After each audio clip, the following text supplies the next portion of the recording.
সোহার central সুক যেটাকে বলে, central market যেটাকে বলে, এখানে সবকিছু পাইকারি সবকিছু পাওয়া যায়। এটা হচ্ছে সেই মার্কেট। এখানে অনেক স্বর্ণের শোরুম আছে, স্বর্ণের দোকান টোকান আছে। স্বর্ণ আমি শুনছি সোহারে নাকি একটু কমে পাওয়া যায়, আই ডোন্ট নো, কারণ আমি এর আগে বেশ কয়েকবার আসছিলাম সোহারে কিনতে। আমার সাথে মনে হয় একবার না দুইবার আমি একটু কিনতে পারছি। যেহেতু মিডল ইস্টে থাকি আমরা, মোটামুটি ভালোই স্বর্ণ টর্ণ কেনা হয়। বাকিটা আমার কাছে অত একটা ভালো লাগে নাই, এইটা হচ্ছে আর কি মুদ্রা কথা। এই হচ্ছে সোহার সিটি পুরোটাই। কোনো প্রকার সিগন্যাল দিল না, সে আস্তে করে ঢুকে গেল। এটা মানে আপনার বুঝে নিতে হবে, তার ইচ্ছা মতো সে গাড়ি চালাবে। কিছু কিছু মানুষ আছে খুবই মানে সিগন্যাল দিতে চায় না, গাড়ি যেইভাবে খুশি সেইভাবে গাড়ি চালায়। এই যেটা হচ্ছে সেন্ট্রাল সুক, সুকে মানে হচ্ছে সেন্ট্রাল বাজার যেটারে বলে, সব পাওয়া যায়। তো দুপুরবেলা তো 11:47 বাজে, একদম প্রচন্ড গরম এখানে, এর জন্য সবাই বন্ধ করে রাখছে। খুব বেশি দরকার না হলে কেউ বাইরে বের হয় না।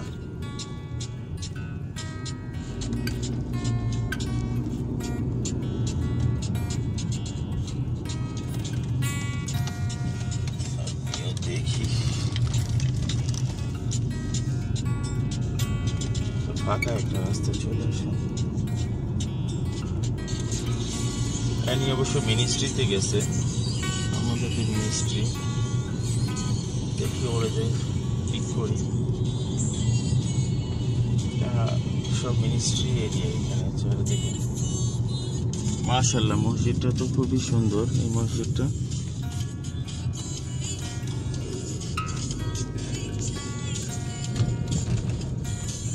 আলহামদুলিল্লাহ ঘোরাঘুরি করতে করতে প্রায় 3টা বেজে গেছে। এখানে ঘুরতেই আছি, সব দোকানপাট এখন সব বন্ধ হয়ে গেছে। এটা হচ্ছে বিয়ের কাপড় চোপড় এরা বানায়, এরা রাস্তাঘাটে মানুষজনও কমে গেছে। কেন ওই যে দুপুরবেলা এই সব দেশে একটা ট্রেডিশন আছে, সবাই ঘুমায়। আমার নামাজের সময় হয়ে গেছে, আমি নামাজটাও সাইডে ফেলি এই মসজিদে। আলহামদুলিল্লাহ, সোহারের অন্যতম সুন্দর একটা মসজিদ, সব দামি দামি গাড়ি।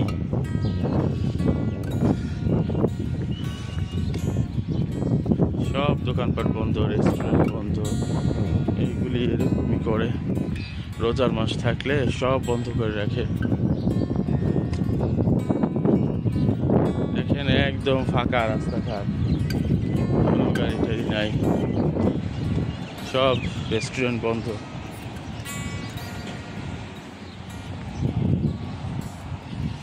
এই মসজিদে এটা অজুখানা, পরে ফেলে। একটা জিনিস ভালো লাগতেছে, বিদেশের মাটিতে বাংলাতে লেখা। আলহামদুলিল্লাহ, মসজিদটা অনেক সুন্দর। কিছু মানুষ নামাজ পড়তেছে এখানে। আমার নামাজ শেষ, বাই বাই। ওয়েদারটা বাইরে বের হইলে মনে হচ্ছে আগুনের মতো চামড়া জ্বলে যাচ্ছে, এত গরম।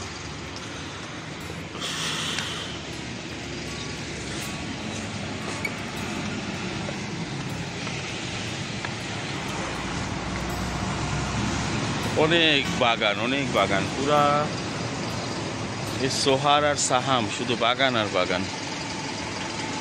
আজকে এই পর্যন্তই রাখি, আল্লাহ হাফেজ। আবার দেখা হবে নতুন কোনো ভিডিওতে।